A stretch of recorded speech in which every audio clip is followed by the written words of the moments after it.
Fun Ideas Productions presents the Fun Ideas Podcast. This is the Slow Poisoner. I come to you from the future with these words of warning. It's a hot horror planet.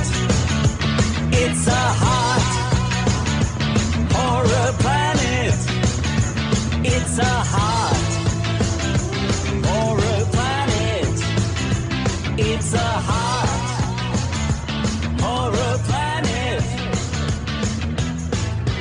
Living in science fiction. Past the point of no returning. We got high on gasoline. And we blew the scene. Hi, this is Mark Arnold, and welcome to Fun Ideas Podcast number 97. This episode is sponsored by the fine folks at Lee's Comics. Attention comic book fans, Lee's Comics of Mountain View, California has closed. But here's the good news. Lee's Comics eBay store is still going strong with over 10,000 vintage comics, the majority of which are now on sale for half off. Choose from Lee's huge stock of golden, silver, bronze, and modern age comics, and specializing in Silver Age Marvel titles. You can count on friendly service, accurate grading, and quick, secure shipping backed by a money-back guarantee. To check out Lee's eBay store, go to eBay. Click Advanced Search to the left of the search bar, scroll down to Sellers, and enter Lee's Comics Inc., period. That's LEESCOMICS INC, period. Don't forget the period. Lee's Comics is shipping daily with no delays. New items daily. Mention the Fun Ideas Podcast and get a free bonus gift. Long title, Looking for the Good Times, Examining the Monkey Song One by One, by Michael A. Ventrella and Mark Arnold. A book that examines each song, gives lots of details about each song, and our own personal opinions. You can find this book on Amazon, Barnes & Nobles, and anywhere where good books are being sold. Our webpage is wordpress.monkeys.com, where you can see many of the songs and give your own opinions of them. And we will be discussing this more on Zilch. Hey Michael, it says here we've written another book about the monkeys. Wasn't the first one enough? Not at all, Mark. Our original book, Looking for the Good Times, Examining the Monkey Songs One by One, was very successful, but only covered half the story. Which half? The group half. Our new book, Headquartered, A Timeline of the Monkeys' Solo Years, covers the solo half. Who knew the monkeys record so many solo albums? Not only that, but this book covers all of their solo projects, including stage shows, horse racing, running record labels, directing and starring in TV shows and movies, voice acting, and jail. Jail? Did the monkeys go to jail? You have to read the book to find out. You sold me. Have you sold them? Who's them? Those people out there listening to this. Well, listen to this. This book has discographies, photos, and other information about the prefab four, Mickey, Davey, Peter, and Mike, the Solo Monkeys, plus another nifty cover by Scott Shaw. Wow, he did our last cover. And this one's equally good. Where can you get this masterpiece? Announcer? That's me. Get Headquartered, a timeline of the monkey solo years, written by Michael A. Ventrella and Mark Arnold. Those two guys. It's available in hardback, paperback, or ebook from BearManorMedia.com or from Amazon. Get your copies today. Cool. I'm going to get one today. Today's guest has had two successful careers. That of a successful guitarist and session man and touring with some of the greats in the music field, and also as a successful author, writing a number of books on Mad Magazine and EC Comics. Here he is, Grant Geissman. Okay, on the phone today I have Grant Geissman. How are you? Good, Mark. How are you doing? I'm doing well. And as I usually do on the Fun Ideas Podcast, I just kind of start off by asking you the simple question. Tell me a little bit about yourself and how you got into EC Comics and music and all the other stuff that you do. Well, that's so many answers there to take up the whole podcast with just the music question. But as if you want to know about music, I got into music because when the Beatles came out, it was like, okay, that's it. I have to have a guitar. And I sort of badgered my parents for about 6 months. And I'm sure they thought, oh, yeah, whatever, he'll outgrow this. But I never did. I kept bugging them. And finally, under the tree one Christmas, there was a little acoustic guitar, and that got me going. Cool. Yeah. Now, did you take any formal training or lessons, or did it kind of come natural to you, or? I did take lessons. I started right away, so I actually always recommend that because you're not trying to reinvent the wheel all the time. But, I started out just playing out of, like Alfred's basic guitar book, Volume 1, where you play like Mary Had a Little Lamb, and these are the notes on the E string, and these are the notes on the B string, and whatever. And I stuck with her for maybe, 6 or 9 months. So I actually was reading music right away, which was very, very helpful. But after that time, and she was a very sweet lady, it was like, you know what, I want to learn rock and roll, and this isn't it, So I found another guy at a place called Moyer Brothers Music in San Jose or Santa Clara, whatever city.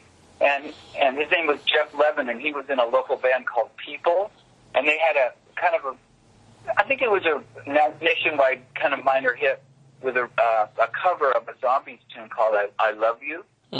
And People was a great San Jose band. They did, covers of Beatles stuff and whatever, but they also wrote their own music. And Jeff just turned me on to, like, anything I wanted to learn. If I walked in and I said, I want to learn the lick on Over, Under, Sideways, Down by the Yardbirds, he'd go, oh, okay, that goes like this. So it was fantastic. Wow. So it was a great place.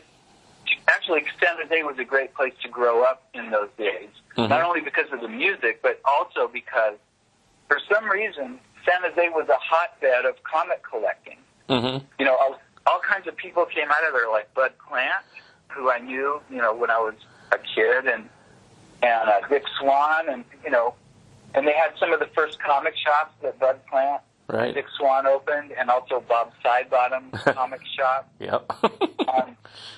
So it was kind of an amazing place to grow up, really. And so I just sort of discovered, I was already reading Mad Magazine, which I started reading in 1961. I think I was about 8 years old. Oh, wow. And so I was into, I knew the names William Gaines and Nick Meglin and Al Feldstein and from the Masthead. And then I was also buying the Mad Pocket book. And one time I went into Books Incorporated, which was in Town and Country Village, yep. In San Jose. And next to the Mad paperbacks was this little paperback called Tales from the Crypt. Huh. It's like, oh, what is this?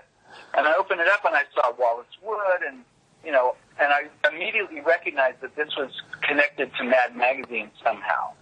And and so that was those books that came out after that as well. That was my first introduction to EC, and so that's where it all went wrong. Now, you talk about growing up in San Jose, but you weren't born there. How did your family end up in San Jose? And where were you born again? I'm sorry. Well, I was actually born in Berkeley, and then I think I was about 2, and somehow they moved in to San Jose. And was your dad into some sort of high tech, like IBM or something like that, or?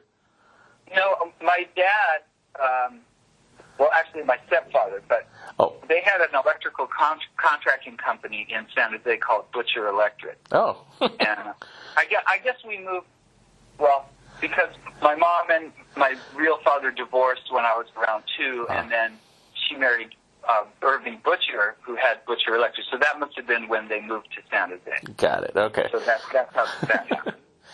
Now, during your formative years of growing up and everything, did you stick with EC and Mad and comic books at the same time as doing music, or did one win out over the other? No, I stuck with it.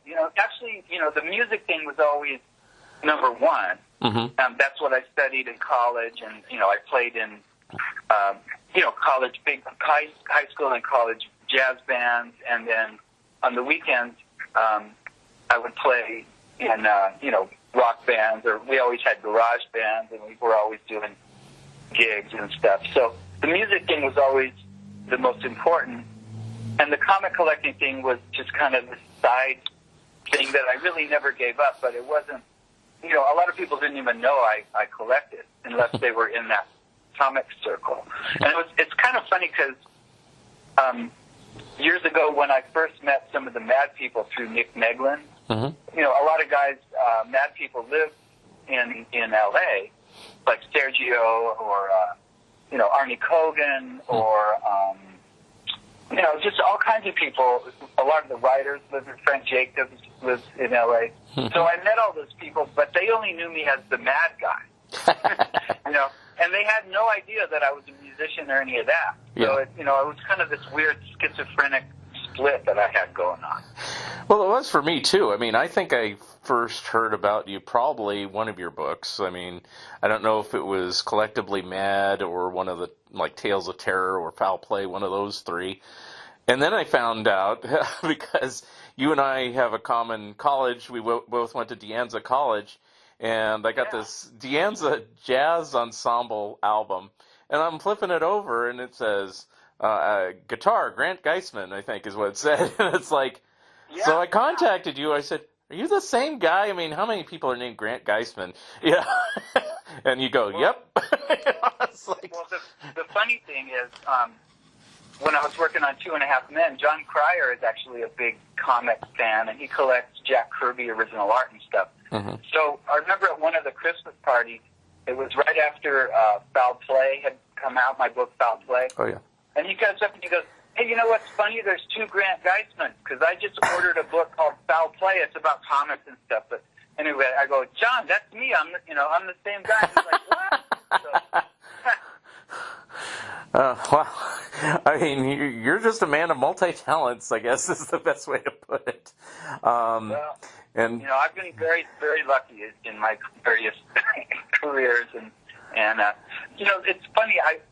My mom always thought that the comic stuff and ECs and that, she always thought that was garbage. She wanted me to be practicing guitar, and you know, which I did, of course, I did that too. But anytime I was looking at Mads or looking at old ECs or whatever, she'd go, are you reading that garbage again? Yeah. Like, yeah, you know. But I sort of got even with her because when my first book came out, it was like, ha-ha, I told you this wasn't garbage. You know? Yeah. Now, as a comic collector, you collected everything, right? It wasn't just ECs and Mad, correct? I mean, kind of. Like when I started out as a kid, I read Mad magazines, but then the kids in the neighborhood also were showing me, you know, DC comics. So the first comics I bought was like, you know, Superman and Batman and World's Finest and Justice League and stuff like that. Okay. So, and I bought a few Marvels. I have a vivid memory of going to the drugstore and buying X-Men #1 and taking that off with me to summer camp for a couple weeks. So, yeah, I mean, that's the stuff I read. But then once I got into the EC thing, I have a few of the DC comics that I had as a kid that I got later. It's like, I remember having that, and I'll get that again. But really, it was, you know, the EC and Mad stuff that I focused on. Yeah, I was just curious about that because, yeah, you never talk about the other stuff, but, you know, you find out, oh, yeah, I'm a closet Archie fan, or something, you know, or like me, you know. I love that DC stuff. I mean, I love the Sheldon Moldoff Batman, you know, and that era, you know, the early 60s stuff. I do love that stuff, but it's, you know, it kind of does. I love it because of nostalgia, right? But it pales in comparison to, you know, the EC stuff. Well, do you think, in your opinion, the EC stuff is strangely more relevant, even though it's older? Oh, totally. Yeah. Absolutely. I mean, you know, EC did stuff that no other comic book company had done before, like, you know, doing stories about social justice and vigilantism and you know, police brutality and all this kind of stuff. Stuff they called preachies internally. Yeah. Because you're sort of preaching a message. So, I mean, you know, absolutely. If you read a Superman comic from 1961, it's just, you know, it's fluffy. It's not, it doesn't have any, right? I mean, it doesn't have any teeth to it. Right. Yeah, I totally see what you mean because, yeah, it was probably not until the early 70s where they made Superman a little more relevant in that regards. Yeah. Yeah, or the Green Lantern comic where they were talking about drug abuse and stuff. Right. Right. There were a couple issues they didn't put the Comics Code seal on because of that. And there was a big kaboom, you know. But now you said you found the Tales from the Crypt paperback. So had you seen an actual EC comic book, what we call the floppies, you know, actually in one of the old comic stores, or was it that your initiation and you said, 2 + 2 = 4, you know, and then there you're looking for the comics that paperback reprinted? I think that Tales from the Crypt paperback came out towards the end of 1964, and then there were other ones like Vault of Horror and Tales of the Incredible that came out in 65, and maybe as late as 66 there were the Bradbury ones. Right. So really, I didn't see a real EC until around 1967 when, a friend of mine, his brother was into comics, and he goes, well, if you want to buy old comics, you should write to this guy, Howard Rogowski. You know, he sells old comics. This is around 1967. And I sent away for his catalog, and, you know, they had all these Mads, and I was interested in completing my Mad collection. So at that time I had, I don't know, a few dollars saved up, and I could have bought like one of the later Mads. And I showed my dad this price list, and Mad number 1 was available for $15, which was more than I had. And so my dad, bless his heart, goes, well, if you were smart, you would save up a little and get the number 1. And I was like, oh, okay, well, let me do that. So that was actually the first actual, you know, EC comic that I ever saw. And then I began buying more Mads and stuff through Rogowski. And one time, he sent a note back saying that my choice that I wanted, some Mad comic, was not available. And, you know, wanted you to choose something else from one of my lists. So just on a whim, I'm like, okay, well, he has this Vault of Horror 32. I don't really know what it is, but it's got to be like those paperbacks that I saw and have. So I sent for that, and that was the first actual, you know, EC horror comic that I ever saw. And that actually is still one of my favorite EC issues ever. Mm-hmm. It's got that great censored cover. Like, what is going on here? You know, this guy, it looks like he should have an axe through his head, but it's just a bunch of lines. He just has a very shiny head. Yeah. So, and then not too long after that, you know, maybe in that same year or very soon after, well, they have the San Jose flea market, or they had it at that time. And my mom and I would go down there, you know, early, and I would look for comics and records and stuff like that. And I bumped into somebody that goes, hey, you know, if you're into comics, these guys just opened up a little comic shop in downtown San Jose. You know, you should go down there. And I wasn't driving a car or anything, so I think I rode my bike down to where I could get the bus to downtown San Jose. And so I did that, and I met, you know, Bud Plant and Dick Swan and all these guys, because they had this little shop. And so then I started buying stuff from those guys. And it's, you know, they were just high school kids like me, but somehow or other they had all these old comics. And it was very cool. So when do you think or have you, when did you ever get a complete collection of ECs, and do you still have it, I guess is the question. Yeah, I mean, I've actually had a few complete EC collections. I've sold them off at various times, just for various reasons. One time this was about 20 years ago, I had kind of an existential crisis, and I felt like the stuff was all weighing me down. So I sold off a big chunk of the collection I had then, but I still kept a core collection going. But then, this is like 20 years ago, and within about 3 months, I was like, I'm not happy without my stuff. And so I got right back in, and, you know, I haven't really sold anything yet. Okay, because I think that's when I first met you. I met you at one of the shows. I think it was in San Jose, or, you know, and you had said, yeah, I sold all my Mads, and I go, what? It's like, and then, I knew you were collecting again because you were working on other books, and, it's hard to do everything from memory, so I knew you needed stuff. Well, so as part of the core collection that I kept, I had made a set of bound volumes of Mad magazines and comics that I had personally bound. Mm-hmm. And so I kept that stuff, and I kept all my reference material and anything that I had personally bound, which is quite a lot of stuff, actually. So I kept that as the core, and then I just started, building out from that again. Mm-hmm. I did sell all my single ECs like 20 years ago, but I had sold ECs before, and then part of it is, it's fun. The thrill of the hunt is always fun. Right.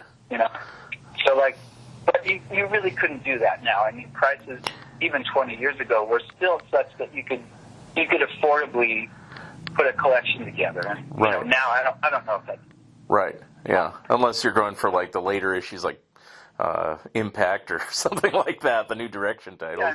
Yeah, the prices have just gone so insane. Yeah. It would be very difficult to do that. Yeah. But I learned my lesson. I'm not doing that again. Now, I have your book titles written down so I can just say them, but which one was first, and how did you get into being published? I mean, who found out you were a collector and writer and stuff?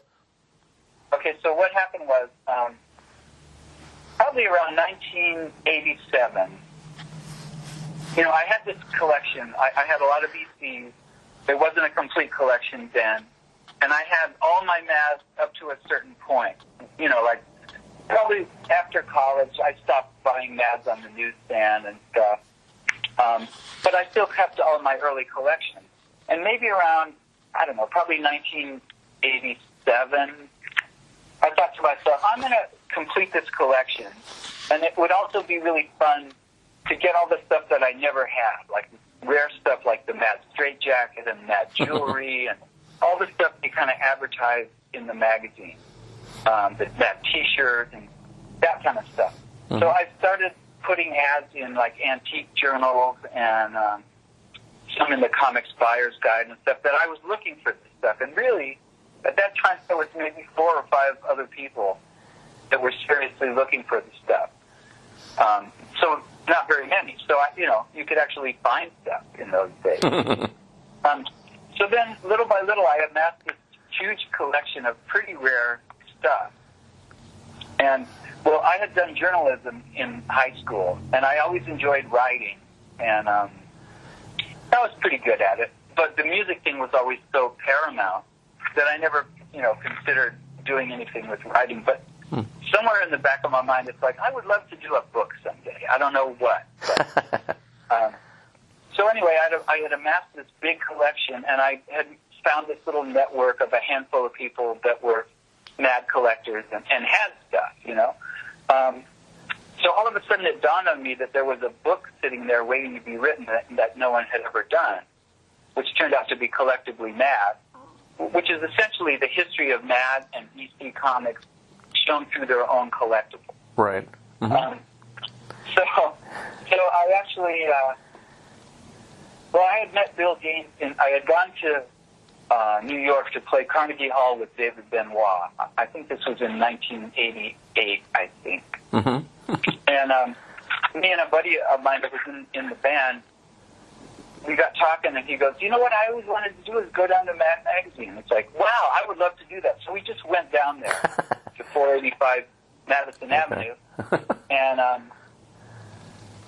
we announced ourselves, and they would give little tours. And I think Joe Raiola took us on a little tour. But I had brought with me, I guess I knew we were going to do this. We must have talked about it in advance.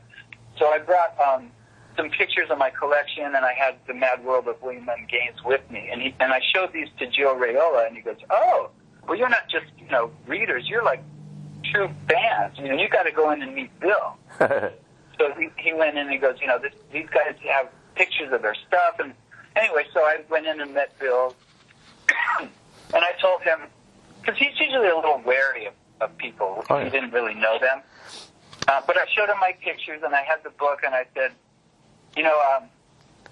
I know your favorite deli is the Carnegie Deli. He goes, I've eaten at the Carnegie Deli, and now I'm here to play Carnegie Hall. And he thought that was funny. So that sort of broke the ice. Yeah. You know? And so not long after that, I started toying around with this idea for this book. And I wrote a letter to Gaines, and I included some pictures of my stuff and kind of proposed this idea to him. And I didn't hear back. It was a few months. Mm-hmm. And finally I said to my wife, well, I guess Bill Gaines, doesn't like my book idea, so that's the end of that. And she goes, what book idea? What are you talking about? Because I hadn't told her. I just did this. And so I told her, and she's like, oh, well, And so a few days after that, I got a call from Gaines's publishing representative, and they said, oh, Bill, he's gotten your letter, and he thinks it's a good idea, and he wants to see some sample chapters. And I was like, oh, crap. now I have to do this, because I don't want to disappoint Bill Gaines, Right. So I stayed up very late, for like a week of nights, burning the midnight oil, putting together just some sample chapters, what I thought the book would be like. Mm-hmm. And I got that together, and I sent that in. And then not long after that, he gave me permission to shop the book around. Mm-hmm. And then Dennis Kitchen at Kitchen Sink Crafts liked the idea, and then that was it. Oh, okay. That became the first book. And then it took a while to get that book out because there was no money. Essentially, there was no money, and I think we went through 3 or 4 different designers that would start the project, and then, I can't do this anymore. There's no money, whatever. And so we found a couple other designers, and finally I realized I need to figure out how to do this page layout stuff. Otherwise, this book is never going to happen. So I bought a scanner, and I literally, in a little book like, Quark Express for Dummies or something, Mm-hmm. And I figured out, autodidactically how to do this stuff, and that's how we got that book finished. Oh, wow. So, but then that led to me, kind of designing other books. Right. I just thought you had a background in it. Wow, it's just funny that you just kind of said, I got to figure this out, and just did it. Oh, yeah. Totally seat of my pants. Yeah. In that book, I might have asked you this, but, we're on a podcast now. I might have asked you this before. Was that your entire collection, or is that from different sources? I mean, most of the stuff, or much of the stuff, let's say, was my own collection. But like I said, I had this little network of people, and if they had something that I didn't have, they would happily photograph it for me and send me stuff, Okay. So I did have a fair amount of people pitching in the material that I didn't have. Yeah. And I forgot, did you ever secure the Wally Cox gold bar cufflinks, or no? No, I don't know where those are. Yeah, I don't know that. Because I think you said in the book that was the rarest item in the book, because it's like nobody had them or something. Well, I think there were only 2 made. Yeah. I guess they actually sold 1 pair to a guy who had, he had enough money. I think they were a lot. They were a couple $100. Yeah. They were gold plated. And so only 1 person ordered them, and then I guess Gaines ordered a set. So there were only 2 sets ever. And, so yeah, that has to be the rarest thing. And technically, I suppose it's not even a Mad thing, since it doesn't even say Mad on it. It just happened to be an ad, but, Well, if it was advertised in Mad as something that they were offering, then that sort of counts. Right. Now, what do you think is still the hardest thing now? Is it, besides that, I mean, is it the jewelry or like the straitjacket or other things? Probably there's a couple pieces of the jewelry that almost never surface, like the lapel pin never surfaces. Probably the charm bracelet after that rarely surfaces. The cufflinks and the tie tack actually show up fairly regularly. So those must have been the biggest sellers. And when you got some of your things, like like the straitjacket, I mean, since there weren't as many collectors in those days, I mean, do you remember like what you paid for them and stuff like that? Yeah, well, the straitjacket I got in a trade. I had these little Mego superhero dolls that my mom bought me. They're little. Still had them in the boxes and everything, but I didn't really care about it.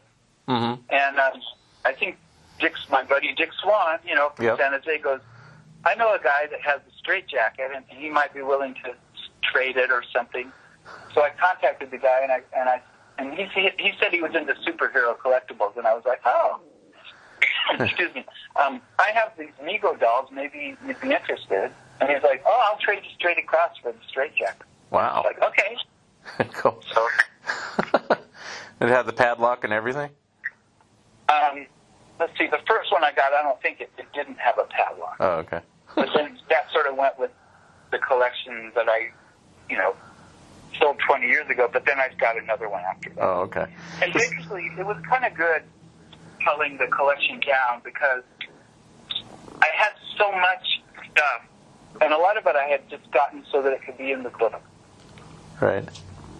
But it wasn't stuff that I, felt like I needed to have, or it wasn't that important to me. So when I rebuilt the collection, I just got the things that I thought were cool, and I sort of ignored the other stuff that I didn't think was important. Right.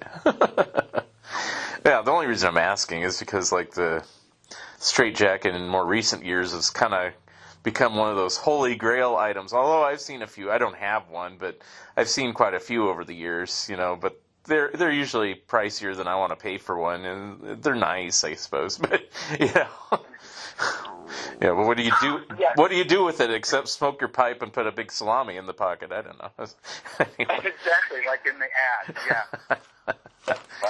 So, the thing is, the prices have come down on a lot of that stuff since eBay. That kind of leveled the playing field substantially. Because before that, it would just be if you happen to stumble on something, right?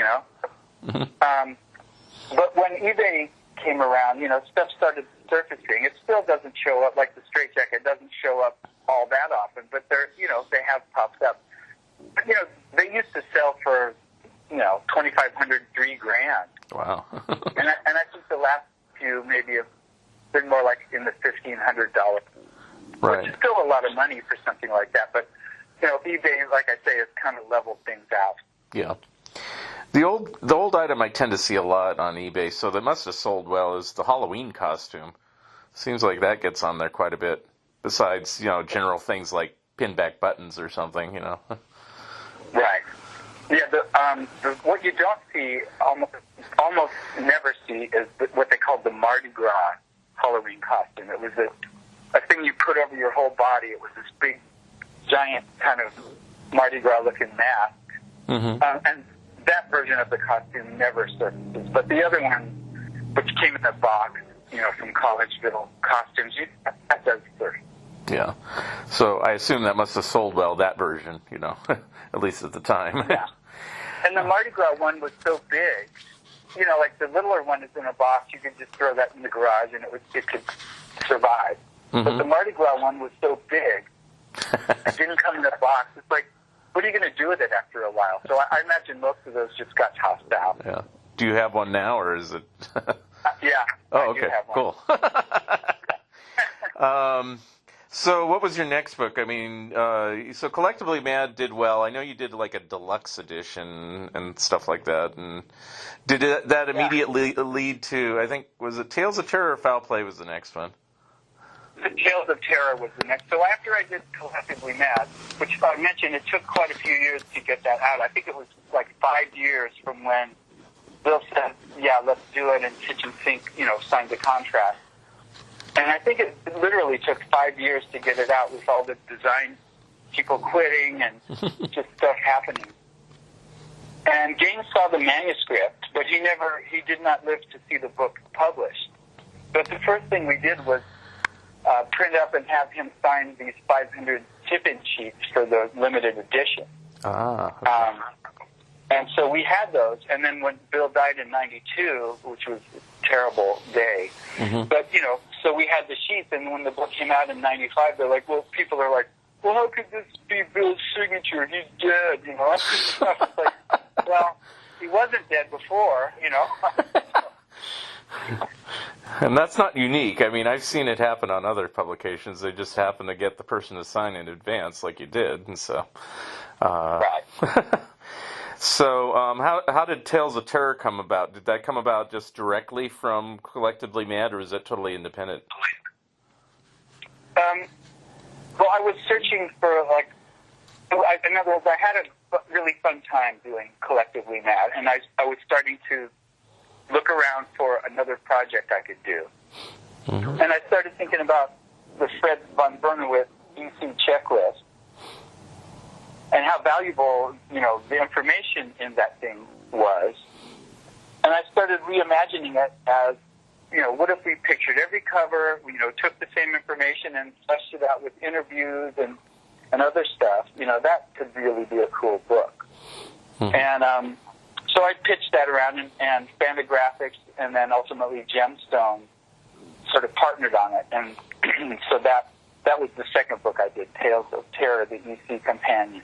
And I went up to Feldstein's Ranch in Livingston, Montana for a few days and interviewed him. And I interviewed Jack Mendelsohn and Nick Meglin. I was just looking, and also Shelley Moldoff.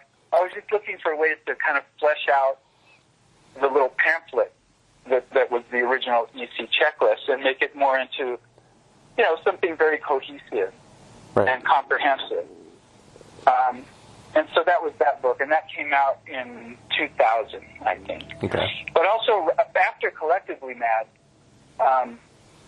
Charlie Kochman, who was an editor up at DC, hired me to kind of assemble and write notes for the series of, the Best of Mad kind of that's books. Right. Yeah, you did those. I forgot about that. Yeah, Mad about the 50s, 60s, 70s, 80s, and 90s. We did 5 of them. And that was a lot of fun because I would talk to the EC people the Mad people that I knew and get little anecdotes from them to flesh out my notes and stuff. And, that was really fun trying to pick the best material from those decades, but also material that kind of showed you the shape of the decades, like what happened during various periods of time and stuff. It was fun, trying to organize that. Was there a reason those came out in non-chronological order? Was it for sales reasons? Okay. Yeah, because they wanted to do what they thought was going to be the biggest seller first, which I think was the 60s. Right. Okay. And then they did, I think did they do the 70s? Yeah, they did 60s, 70s, and then 50s, and then 80s, and 90s, in that order. Yeah. Yeah, they were doing them because they wanted to, the series to succeed, so they went for the biggest sellers first. Makes sense, but it was just kind of curious. It's like, what happened to the 50s? And my initial thought was, because there's always kind of this weird question mark on the first 23 comic book issues of Mad, who owns the rights to it? Is it EC or is it Gaines or whatever? It seems like there's a weird thing. Like even when Cochran reprinted the magazines, he had to do it in a certain way or something like that. Compared to, Yeah, well, those are controlled under the Warner Brothers /DC umbrella. Yeah. So, well, all issues of Mad are under that. Okay. So, including the comic book one. So. Right, but Mad comic book versus everything else EC is like, whenever you include Mad with EC, isn't there a little bit of a hurdle you have to kind of jump over to get the rights to do it that way? Yeah, I think so. Okay. But yeah, because Gaines, when he sold off Mad, he kept the rights to all his other EC properties. Right. So but when Bill was there, like with Cochran, he would just give Cochran the right to do stuff. And then when it became more corporate, I think it got more difficult to do certain things. Okay. Because let's see. So yeah, because like I said, it just seemed like I don't know how hard they are to find, compared to the other EC sets that Cochran did, but it seems like, at one point then Warner had to do their own archival version, DC Archives or something, to lay stake on those first 23 issues again. I don't know. It just seemed weird. No, they didn't have to do it. I think that was part of just an ongoing archive series that they were doing with their various topics. But they didn't have to do it for any particular reason. Okay. Now, another series I remember, didn't you, or they took excerpts from your Mad About the Decades type books. Didn't they take, were you the one that helped get like the first 10 or so paperbacks reprinted? I think it was 12 of them actually. Yeah, that was through iBooks. That also came through my friend Charlie Kochman. Okay.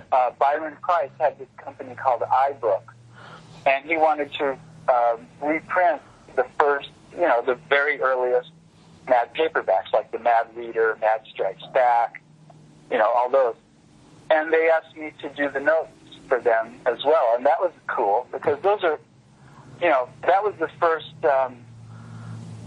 Both I mentioned the Tales from the Crypt stuff, but these early, like the Mad Reader and stuff, were published by Ballantine, and that was basically all the early Mad comic book material were in those. So I also collected those as a kid, so I knew, I knew who these artists were, Wood and Elder and all that. So I understood the crossover between the horror and crime comics and Mad and EC and stuff. But yeah, that was really fun to put those together. Was there a reason that it ended at book 12, or is it just because that was all you were going to do? The reason, sadly, Byron Price died. Okay. That was the end of the company and the end of the series. So that was a shame. I didn't know if that correlated, but yeah. Yeah, it did correlate, but it might have been running out of steam anyway. I think they might have been thinking of stopping with the Mad Frontier, which they never did. Yeah. They never did that one. Yeah. But they might well have stopped, after that book, even if nothing had happened to Byron. Right. I just thought it would have been neat to have the Mad Frontier with the JFK rocking chair cover, as it were. But oh yeah, it would have been great. Yeah, because that one's kind of hard to find. I mean, I have a copy, but it's like. Now, on Tales of Terror, since that was co-authorship with Fred Vernowitz, and he also did some Mad indexes, was there ever discussion, or even now, is there ever any intention of reprinting those old Mad indexes that he did? No, that seemed like that would have been kind of too daunting of a project, because there were, way more issues of Mad, and just it would have been really complex to do it. And now you can just go on Doug Guilford's true. Mad cover site and look up all that stuff. It's all in there. So. True. Okay. That's true. It was like when Tales of Terror came out, I don't think there was much of an internet even at the time. I mean, I guess there was, but there certainly wasn't Doug's great Mad site. So anyway. Yeah. Now, on the covers in the Tales of Terror, I've always wondered, and I can ask for this now for the big book that you've just done. Were those scans out of your own collection, or was that from other sources of all the covers and everything? Yeah. You mean for Tales of Terror? Yeah, the original book, and for the new one. Okay, so for Tales of Terror, yeah, pretty much those were all my collection. I think I was still missing a handful of pre-trend comics when I did that book, and I borrowed them from my buddies, Oh, okay. But for Tales of Terror, I got access to Gaines file copies, and I scanned the front covers of virtually the entire collection of Gaines file copies. Oh, cool. Okay. Yeah. And I had done that years ago. I just had access to them. And I just put them on a hard drive. I scanned them at actual size at, pretty high resolution. Mm-hmm. And just stuck them on a hard drive because I figured these are going to come in handy someday, and they sure did.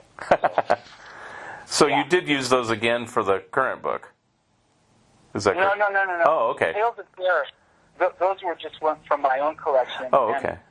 And, scanning technology from 20 years ago is, it's inferior to what you can do now. Right. So the colors were just slightly off on some of the covers reproduced in Tales of Terror, but for the new book, those are what I used Gaines file copy scheme. Ah, okay. All right, now it makes sense. Okay. Now, before we get to the big book, your next book was Foul Play. Is that correct? Yeah. And that seemed to focus more on the artists and some reprints of select stories and things like that. How did that one come about? I think I pitched that idea to the Gaines estate, and they helped me find a publisher for that. Okay. Because I wanted to do, the book is called Foul Play, The Art and Artist of the Notorious 1950s EC Comics. and what I wanted the book to be, and what it is to have a chapter on each important EC artist, talking about their whole lives, starting with them as a kid, however they started out and what their training was and whatever. Just little biographies showing that even that early work, and then each chapter culminating in a representative story from each of those artists. Mm-hmm. And that's what we did. And I went to Wendy Gaines' house in Madison, Wisconsin, and we went to Gaines' entire archives of files and stuff, and pulled out a lot of unbelievable stuff for that book. Little, drawings that the artist had done for Gaines, little jokes and office artwork that was done for parties and stuff like that. And it was wonderful to have all that stuff in that book. Yeah. So that was great. I think that might have become my favorite one of your books until the new one. But but were there any other books that you did between that one and the new one? Well, yeah, I did the biography of Al Feldstein. Oh, that's right. I'm forgetting the Al Feldstein book. For some reason, I think Al wrote it himself. I forgot you helped him. I wrote the book. I interviewed him. I went back up to Livingston, Montana, and spent 3 days with him. Because the original interview I had done, I basically had tons of material already. Mm-hmm. But there was still some stuff I wanted to ask him about. And actually, on that second trip for his biography book, he opened up to me about a bunch of personal stuff, which I really thought should be in the book. And he kind of demurred at first. I don't want that in there. But then finally, stuff about his divorce and just different things that really fleshed out his life. And he agreed that, and I told him it would be handled sensitively and stuff like that. And he finally agreed to let me put it in there. And the way I did that book is I would work on one chapter at a time, and I would write to where, I would write a certain amount of material, and then I would visualize it. I'd put the images in and flesh out the chapter, and then write some more, put the images in, write some more, and so then I got to the end of that chapter, and then I would send it to him. And if he had any corrections, he would send it back to me with comments. So he saw the whole book as it was, literally as it was being created. Mm-hmm. Now, did he survive the publication of that one, or no? Yeah, he did. That was his one big dream, was to have a book like that about his life and work. Yeah. And so I think he died the year after that book came out. But he was so happy to have that in his hands. The only sad thing was his health really didn't permit him to go to San Diego Con and kind of do panels about the book and stuff, which he wanted to do and which was planned. Right. But he just, his health was kind of failing at the end, so he really wasn't able to do that. Yeah. I am glad I did meet him one year. I think it was a few years before your book, and I'm glad you did the book. I'll say that, because I always think about ideas for books myself that I go, there's no book about such and such. And there was an Al Feldstein idea that crossed my mind. It's like, wow, there's no book about him. Everybody talks about Kurtzman, which is fine. There's great Kurtzman books. Yeah. But there's nothing about Feldstein. I said only the guy that helped Mad become a major success and also wrote virtually all the Tales from the Crypt and stories like that, and was a fantastic editor. And it's like it just was like virtually ignored by the industry, Yeah. So we sort of corrected that. I'm glad you did it. EC fans in general kind of know about Feldstein's contribution. Yeah. But there is, and I talk about this in both the Feldstein book and the new Taschen book. There is a kind of a Kurtzman cult. Yeah. People that worship Kurtzman's genius, as rightly they should. He was an incredible talent. Yes. But at the same time, they kind of denigrate Feldstein's contributions. And I try to right that wrong a bit. Right. And maybe it's all based upon just because Feldstein did Panic, and it's like, how dare they rip off my precious Kurtzman, Well, I'm sure that must have really annoyed the heck out of Kurtzman that Gaines and Feldstein, did a knockoff of Mad. Yeah. But like Gaines himself said, look, if I was Martin at Atlas or Timely or Marvel, whatever, they would have done 20 of them. Right. So, and they did a few over there, so it's like... Yeah, they did. Yeah, exactly. So Gaines's idea was like, look, I'm the publisher. Why can't I do a sort of an imitation of my own magazine? Which they kind of made fun of. Like they actually say right on the covers that Panic is an imitation of Mad. Right.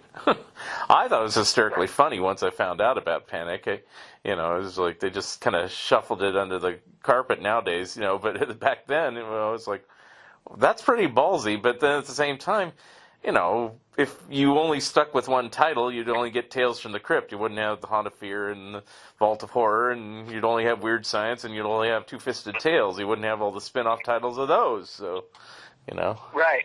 And, and EC was actually, fairly compact line. They only had 9 comics, even at their height of productivity. Mm-hmm. So, I don't know how many comics Atlas was publishing, but I can't imagine. There's got to be many, many multiples of that 9.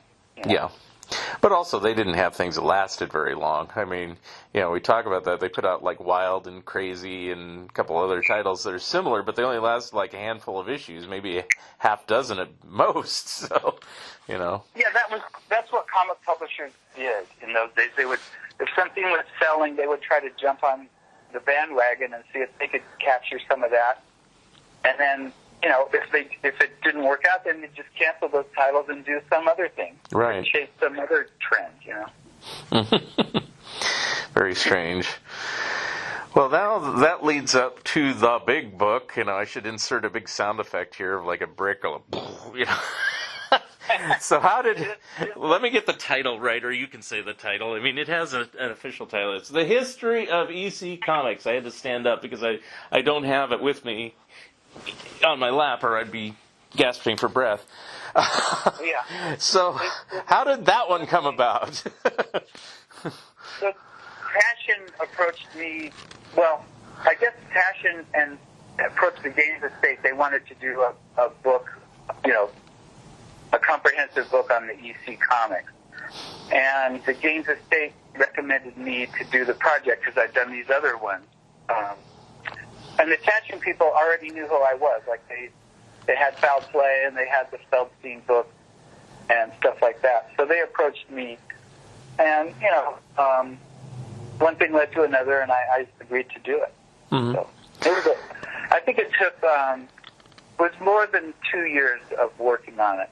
Mm-hmm. From when we kind of, signed the contracts and stuff like that to when it finally came out. It was, more than 2 years. Mm-hmm. Now, did you find it difficult to do or easy to do? And I'll say why. Because you've gone over the same subject matter so many times before. Yeah, well, that's a difficult book to do because initially I was trying to wrap my head around how to present it. How to do this story. And I knew that I wanted to start at the start with M.T. Gaines and his contributions to the giveaway comics and very early superhero industry and stuff like that M.T. Gaines was so instrumental in. So I knew I wanted that to be part of it, and literally, trace the history from 1933 up through 1956 when Gaines published his last comic book. Mm-hmm. And then there's an aftermath chapter. That's kind of how I visualized the book. But the hard thing for me was Cashin wanted me to do an outline, like a breakdown. And it's like, I don't know. In other words, I never had done a breakdown on my other books. Like the Feldstein book, I just started. Right. I started at the beginning. I wrote that chapter. I finished it. It was all designed. I showed it to Al. Then I went on to chapter 2, and I did the same thing. So I had never done a breakdown like that for any book. Mm-hmm. And they wanted me to, before doing anything, I had to figure out what I was going to do. And that was very hard, actually, for me. But I was able to kind of figure it out. And in the end, the book as published, in terms of the way the chapters flow and everything, it's pretty much exactly what I had planned, except I think in the breakdown, I was planning on a whole chapter on the 3D comics, those two EC 3D comics. Right. And that was just unworkable. There was no reason to give a whole chapter to those. And so I consolidated that. But I think that was the only major change from the way I initially, did that breakdown.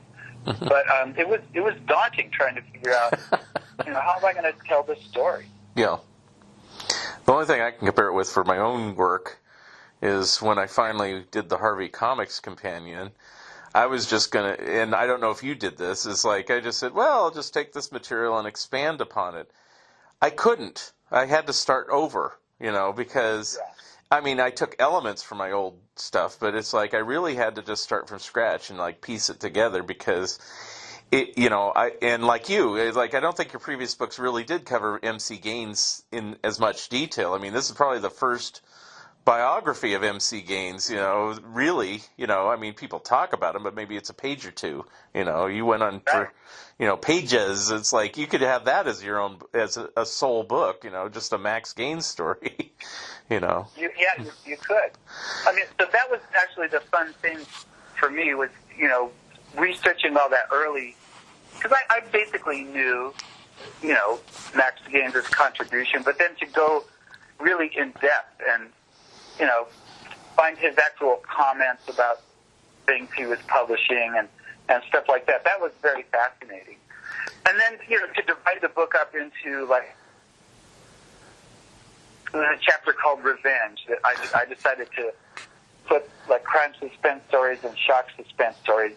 They have a dedicated chapter, Mm-hmm. So, and like you say, there was, because I had all these other books and groundwork, I did have groundwork laid, but it doesn't just plug in to a new format, you know what I mean? Yeah. So, yeah, I agree with what you said. Because I was reading through it because I got it a couple weeks ago, and I was like, it's like, yeah, there's elements of your other books, but it's like, wow, this is like a brand new thing. So you did it the way I would have done it if I had the similar assignments. So, Yeah. Was it difficult getting information about Max Gaines? I mean, a lot has been written about him, but I mean, is it difficult to unearth anything new about him, or was it pretty easy? I had actually found some pretty rare stuff relating to early Max Gaines, the things from Print magazine, and then there was a little pamphlet that was distributed to kind of I guess to ad agencies and stuff like that about how comics can sell products and stuff. It was very early, and I may have one of the only surviving copies of it. That's in the book there, but it's a whole article from MC Gaines talking about how comics can sell products and stuff like that. So I did find some great stuff that I don't think anyone else had kind of accessed before. Right. So that wasn't difficult to find, or was it? Just out of curiosity. I just found it years ago on eBay. Huh.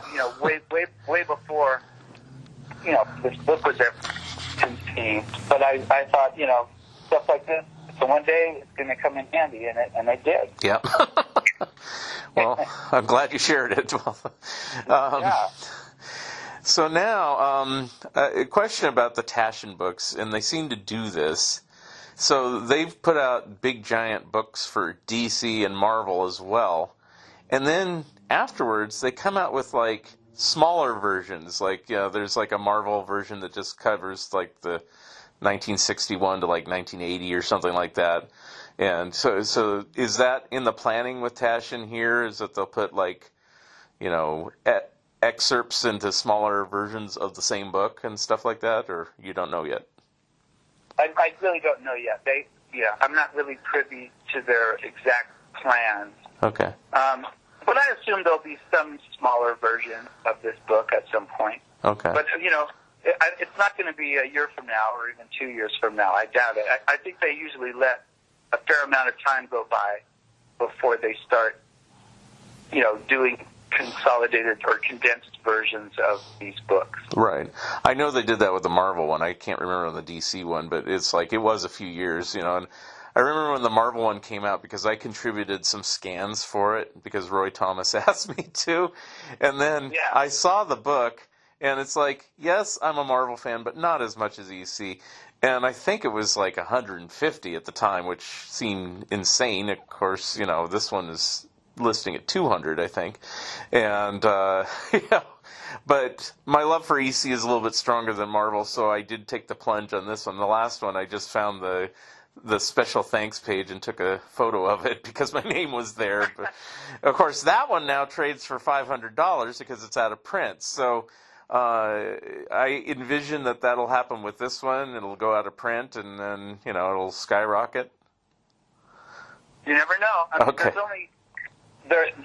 it's kind of cool. In the Taschen book, they used the little EC Fanatic Club kit card. Yeah. And they did a numbered printing. So there's only 5,000 copies of this first printing, and each one is individually numbered on this little card, which was a pretty great little touch that they did. Yeah.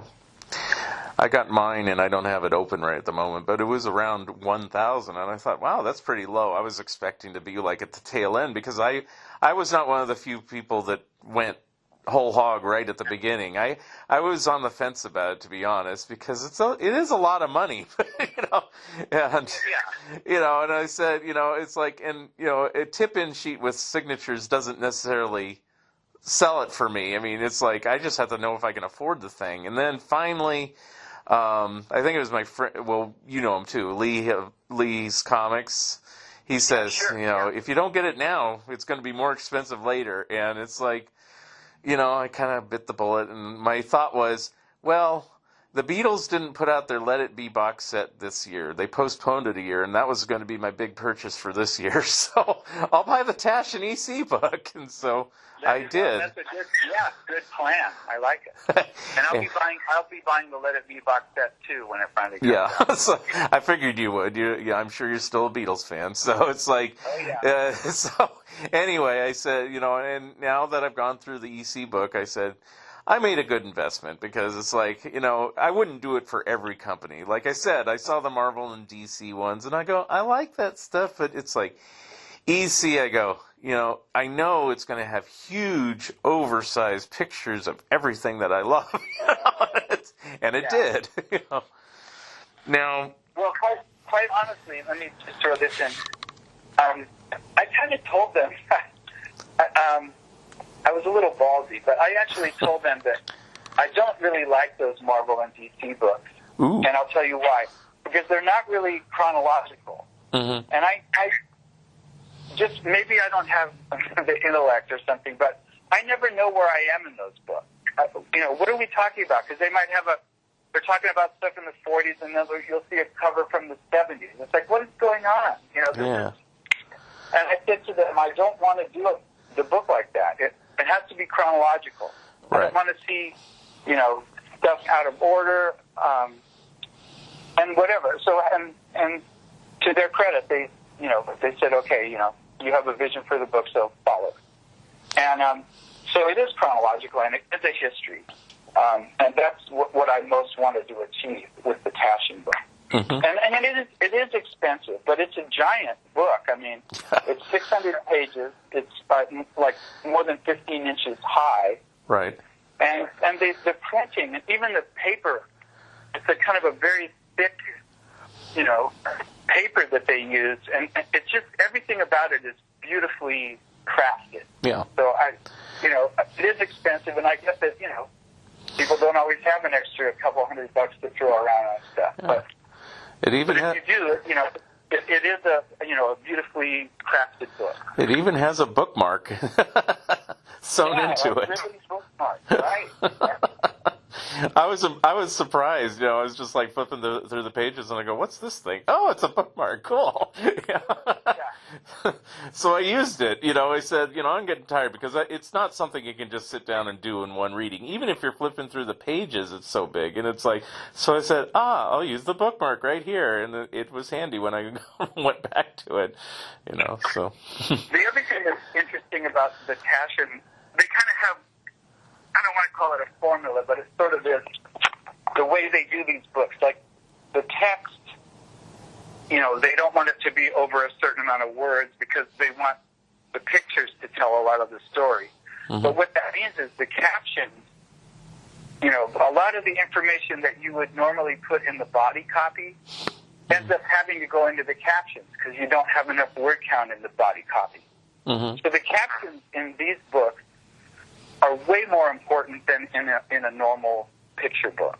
Mm-hmm. Because there's so much information that needs to go in the caption. Right. So it was an interesting way. Like I say, a lot of stuff that's in the captions I would have put in the body copy, but that's not how they do it. Huh. So. Yeah, I noticed that, but I didn't know that was purposely done that way. Okay. Now, you laid this one out too, correct? Yeah, kind of. What happened was, initially they told me they only wanted me to write it. Mm-hmm. And I was like, well, two things. I don't even know that I could do a book that way. I'm not sure, because I think visually when I'm writing these things, and it's like, I see it, the way the images should be next to the text. So, and that's the way I've always done books, and that's the fun of it for me. So I kind of drug my feet. It's like, I don't want to just write it. I want to write it and design it. I'll do what I do on my other books. And they said, okay. But ultimately, they took what I did. I delivered a fully designed book. And then they kind of Taschenized it. They moved things around. And they took some things out, some of which I objected to, and they put it back and stuff. But so really it was a cooperative effort between Josh Baker, who's their designer at Taschen, and myself. But I'm really happy with the way it looks, and so I can't complain. Yeah. I would say if I have a quibble, it's not really a quibble because it's good stuff, is kind of the repeating of all the covers in the back, because they're kind of throughout the entire book anyway. But I guess it's kind of nice because they're all together in one spot at the end, And yeah, I did the cover section, the gallery at the end differently. Uh-huh. I did them because what they did is in the gallery at the back, some are big, some come smaller. I did the gallery all the same size, so you could just scan across, quickly see all the covers. Because so many of them appear elsewhere in the book, I thought that was a good solution. But they did it their way, so it's okay. Yeah, I'm not quibbling. It's like it could be worse. It could be 20, 30 pages of nothing. So it's like, it's interesting that you continued on with the Mad covers, I think, until the end of 57 or something like that. Was that a choice by them or by you or what? Well, that was to me. I wanted to show just those very early Mad covers only, Right. To show the kind of transition. Which is part of the aftermath, kind of, Right. Because it is kind of an interesting thing, because they did keep a style, It's like, at least until, even till recently, I'd say on Mad, it's like they always have a good art style. So, but with Feldstein in charge, at least through the mid-'80s, it's like there was a consistency that just evolved over time. So, But, yeah. So, Mad was always clear. I remember Frank Jacobs, one of the Mad writers, telling me, because we were talking about Feldstein. I was interviewing him for the Feldstein book, and he said what Feldstein demanded was clarity. And I wasn't sure what he meant initially, but I saw some scripts the way the writers delivered them, and then I read published versions of like some of the movie parodies, and the Feldstein edited version is way more clear. It's all the jokes are there, all but it's condensed down to the essence. They're very concise. Yeah. And Feldstein did that. That's what his job as the editor was. He wasn't funny. He didn't come up with the joke, but he boiled it down to the essence, and that's what he did for his entire Mad career. Right. I mean, in a certain way, there's a certain rigidity to his Mad, but it's actually a good thing that he did that, by putting everything. I know I know Kurtzman started a lot of things like calling something in a department, but I think Feldstein took it to a whole new level, that everything was kind of compartmentalized. You got your spy versus spy over here, and your Don Martin over here, and your Folden over here, it's like, yeah. And what, people like Larry Siegel, who worked with both Harvey and Feldstein, they said, Harvey would have never done multiple fold-ins or multiple spy versus spy. They might do it once. Yeah. It was funny. We'll do one fold-in. Now we'll go somewhere else. We'll do something else. Right. And Feldstein was like, no, this is good. We're going to hang on to this. This is, this is a recurring feature. Yeah. And Harvey would have never done that. So all these things that we think about, or, people of a certain age think about, when they think about Mad, like Spy versus Spy and the fold-in and the movie parodies and the TV parodies and Don Martin and, all this kind of stuff, that was all Feldstein's concept. Mm-hmm. And I actually interviewed Larry Siegel, who was a Mad writer, and who later won some Emmys for working on the Carol Burnett show and stuff. And he said when he got to Hollywood, he goes, because Carol Burnett had these, what they called departments. She would have this, older character or whatever, like sketch comedy, but it was recurring. Like every week they would have the same character, the same stuff. And Larry Siegel said to me, he goes, when I got out here, I said, this is Feldstein stuff. This is what Feldstein does. He grabs on something and keeps hammering it. Yeah. But he goes, I realized, as stupid as some people think it is, the audience wants that. They want to see these recurring things. That's why they're tuning in. And it's the same with Mad. Yeah. Well, he did that with the horror hosts and things like that. I mean, there is a consistency there, Yeah, there's stuff you can hang on to. Yeah, definitely. I'm surprised he never came up with sci-fi hosts or a sci-fi mascot, but I guess, that was like a little bit of a different thing there. But, it's like there was still a consistency by like using Ray Bradbury's material and stuff like that, so I don't know. I think they took their science fiction stories a little more seriously. They always said the horror stuff was basically like almost like thick humor, tongue-in-cheek, very over the top. But I think the science fiction stuff, they kind of took it more seriously as stories. Yeah. Now, we were mentioning things like the fold-in. This book has a unique fold-in. How did that come about, that you got Jaffe to do that? So, Jerry Wheat, he was many things, but he initially, he and Roger Hill did, the first kind of really quality 70s fanzine, Squatron. And he had it in his mind to do another kind of great version of Squatron. Mm-hmm. Anyway, so we kind of did that for his proposed, mega edition of Squatron, and he couldn't even use the name Squatron because John Benson had already kind of taken it over. But so he wanted to do this big kind of EC fanzine, and we sort of put together for that and commissioned Jaffe. But then Jerry, they passed away, and I had it, and I thought this would be the perfect of the Passion book, this EC fold. Mm-hmm. And the fold-ins kind of, the pattern. What they do is they pose a question at the top, and they say, what is the main problem facing EC comic collectors, and then you describe what what the problem is. And then there's more text at the bottom folded in, and it answers the question, what is the main problem with the EC collector's face? And then you fold it in and you get the answer. So anyway, it would just seem like a perfect thing to end the book with.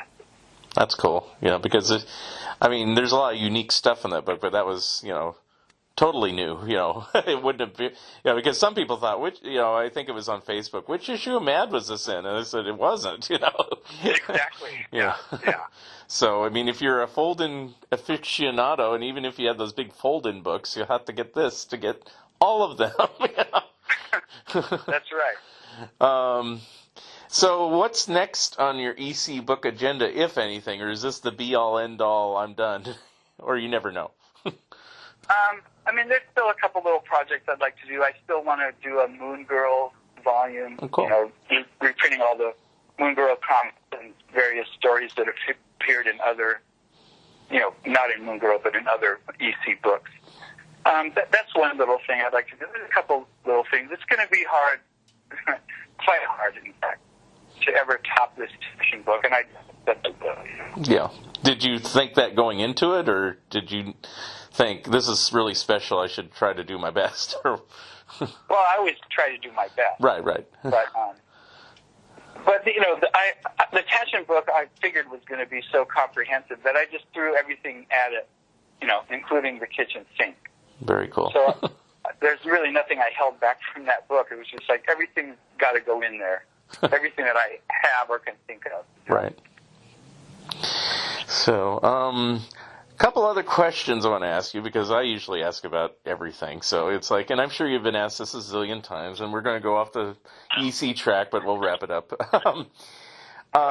You mentioned way back at the beginning of the show, it's like you were working on 2.5 Men, and you wrote the theme song. How did that come about? That's like totally random, it seems like, in my mind, compared to everything else in your career. But, you tell me. Well, so, like most everything good that's happened to me, it's related to Mad in a way. Oh, okay. So I knew a buddy of mine called Lee Aronson, and the reason we knew each other, we got introduced because we both collect Mad Magazine artwork and Mad Magazine stuff and whatever, and Lee is a TV writer, but we never really interacted because of that. We interacted because if one of us got something cool, we'd call up and go, hey, look what I got, and come over and see it, stuff like that. And so, gosh, I guess this was, I lose track of the date, probably around 1998 or so. Yeah. Lee calls up and he goes, hey, I got a sitcom I'm working on. It's going to be called Life and Stuff, and it has Pam Dauber in it and a comedian called Rick Reynolds. And he goes, you're a musician, why don't you pitch a theme for it? And I'm like, okay.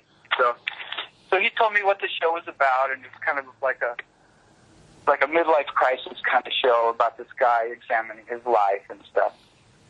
And so I wrote this theme, and I did a little demo of it, and I called up Lee, and I go, hey, I got this thing, I want to play it for you. And he goes, okay, why don't you come down to the office, we'll play it for all the writers and whatever. Oh, great. So brought my little boombox and a cassette of the theme that I had recorded, and I went into the office, and I set up my little boombox, and I looked at Lee, and all of a sudden I see this look cross his eyes, and I somehow knew what he was thinking, which was, oh my God, what if this sucks? I don't really know if my buddy can do this, I knew he was thinking that.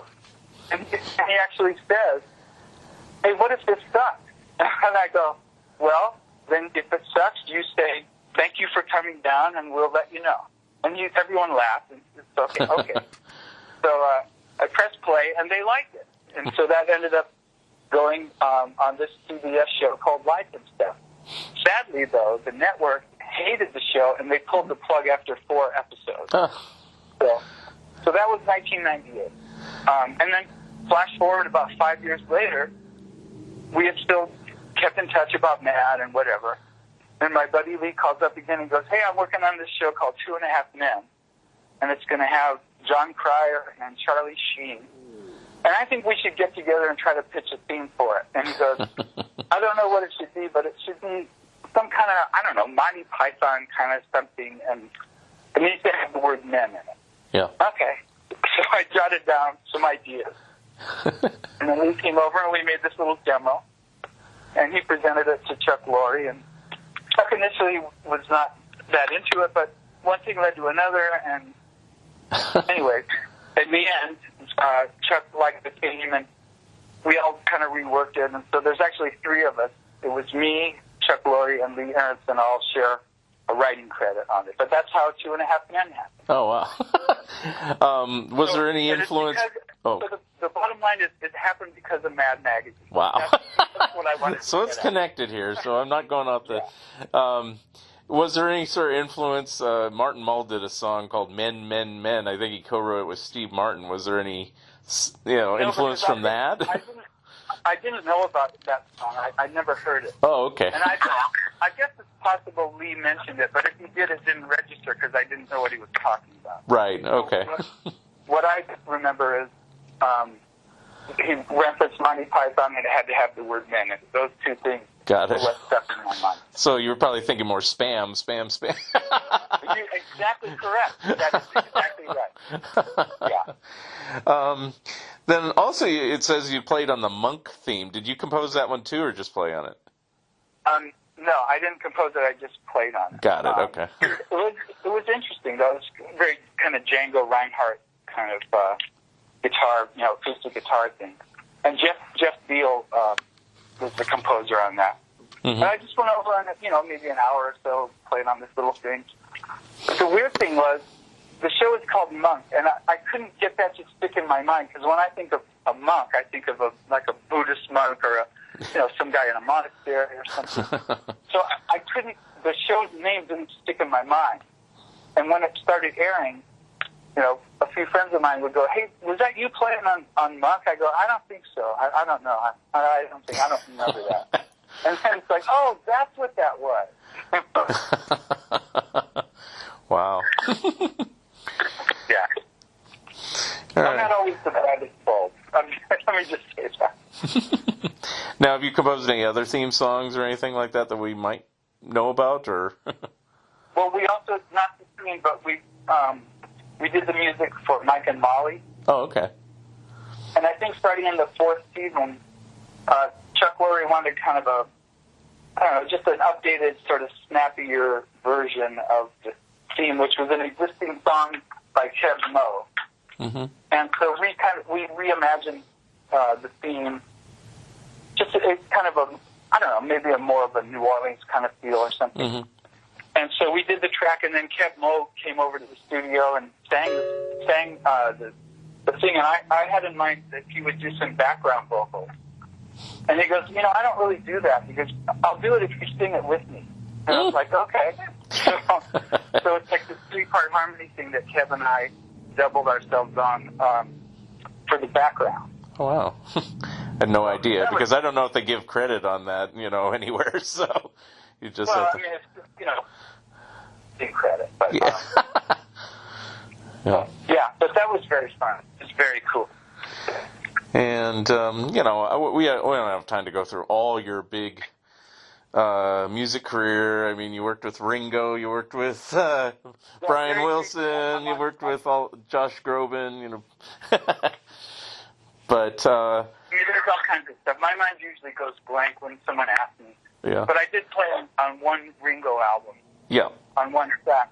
I did some slide guitar because I think Joe Walsh was out of town.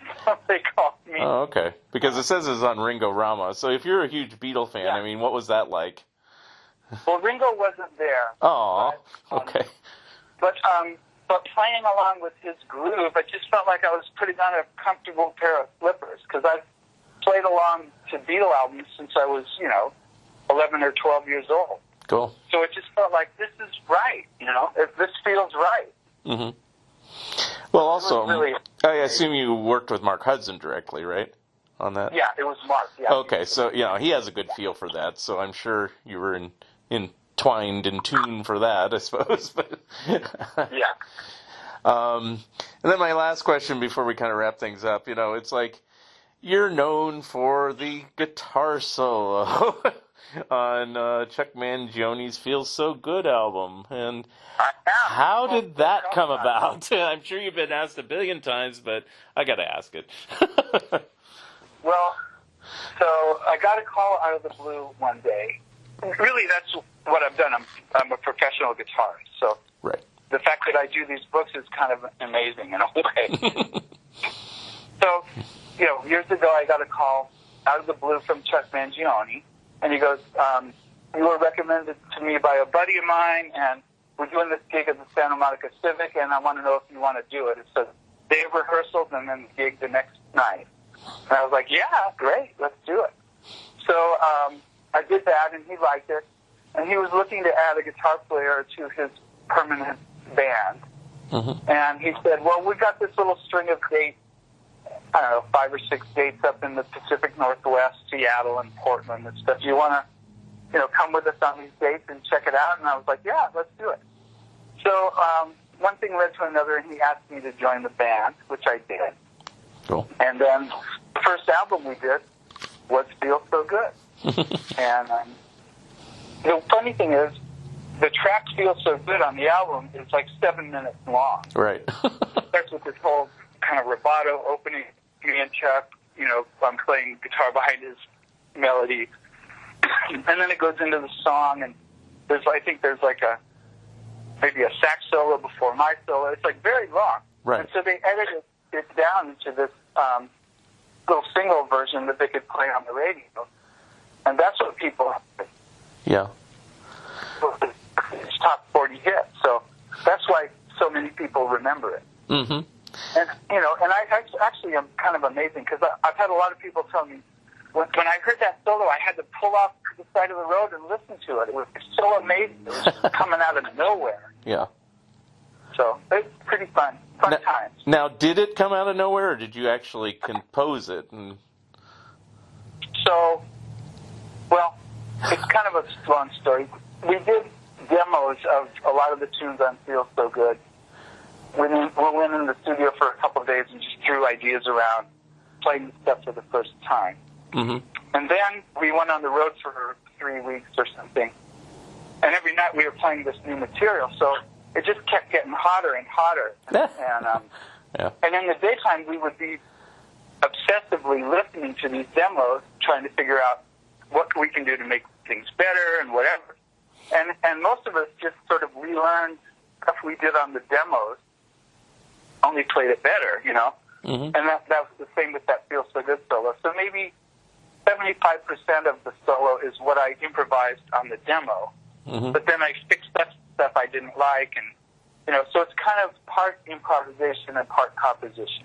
Cool. And I have a website, and there's a transcription of the solo if you want to go on there and download it. Cool. So, yeah, you can click on it. That's what I play. Wow. Yeah. Now, you just said you consider yourself a musician, and then, you write books on the side.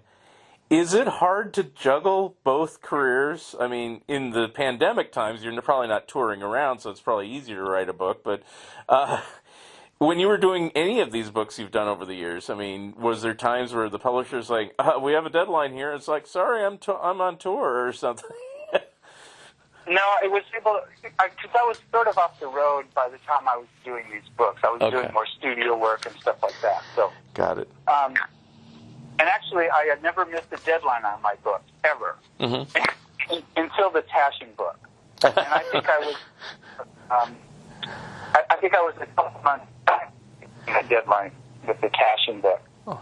But I'd been sending them stuff all along. Like I'd finish a chapter and send it in, so they knew I was, producing work. It was just such an overwhelming task. Yeah, I was going to say, you're forgiven for that. It's a huge book. It's like, geez. So they were totally fine. Yeah. Sometimes these deadlines are artificially imposed anyway. Right. You know what I mean? Mm-hmm. Like, here's your deadline, but really, we've built in all kinds of lead time, So, and I told Sergio Aragonés, like, Sergio, for the first time in my life, I missed a deadline, and, I don't know, I hope they're not mad. He goes, Oh, please. That